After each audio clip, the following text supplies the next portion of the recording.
आज सप्तम आध्यात्मिक अधिपूर्ण प्रार्थना सभा निमंते आरंभ शेष पर्यंत प्रभुंकर गमनागमन उपस्थिति निमंते पवित्र आत्मांकर उपस्थिति निमंते प्रभु जेपरि आम जीवन में कथा कहे कार्य करेंगे आम जीवन स्पर्श परिवर्तित हम ये समस्त विषय निमंते आज एवं काली प्रत्येक विषय निमंते आम प्रार्थना करने गहन पालक प्रमोद पट्टनायक महाशय अच्छा से प्रार्थना तोली धरवा मैंने समस्त नतमस्तक होगा एवं प्रार्थना एकमत समस्त चक्षु बंद करेंगे मैंने प्रभु निकट को निज निज को समर्पित होगा। मंगलमय सदा प्रभु तुमर धन्यवाद करुछु तुमर प्रशंसा गौरव करुछु प्रभु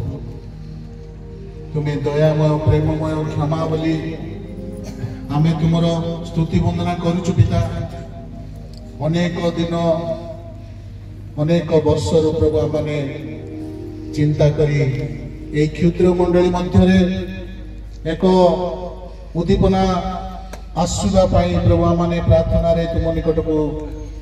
आमने जणाइलु पिता तुम्हें आम मानकर समस्त प्रार्थना ग्रहण करी आज यही दिन को प्रभु आम मनोनीत करी तुम्हें आम तुमर से पवित्र चरण तले बसवा सुजोग देछ धन्यवाद करुछु पिता। आज उद्दीपना सभा मध्य तुमर उपस्थिति आम चाहूँ प्रभु दयाकोरी तुमर उपस्थिति आम जनाओ यही पेंडाल मध्य तुमर पवित्र आत्मा को विचरण होगा साहाय्य कर परिवेश को तुम्हें रक्षा कर कौन से शैतान शक्ति थिले प्रभु जीशु पवित्र नाम रे दूर कर आस प्रभु तुमर उपस्थिति रे आमाने बसी तुमर जीवंत वाक्य को आमाने ध्यान करिबु तुमर वाक्यर आत्मिकता को बुझिबु तुमर वाक्यर सत्यता को जानि पारिबु एवं तुमको परित्राणकर्ता रूपे ग्रहण करी सारा जीवन बंची पारिबु एपरे अनुग्रह कर प्रभु तुमर प्रिय मनोनीत दास मान को तुमने यही स्थल को आनिल प्रभु यही क्षुद्र ग्राम यही क्षुद्र मंडली हेले मध्य तुम्हें आम को मनोनीत करिछ तुमर दास मान को मनोनीत करी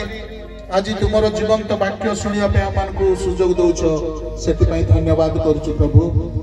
आम मध्य तुम्हें इमानुएल परमेश्वर थाई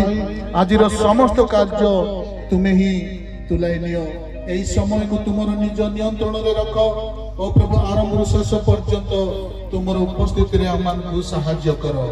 महिमा गौरव पूजा प्रशंसा तुमको दे त्राणकर्ता यीशु प्रभु को नाम रे प्रार्थना मांगिली आमेन आमेन। बहुत बहुत धन्यवाद निज स्थान ग्रहण करेंगे प्रभु।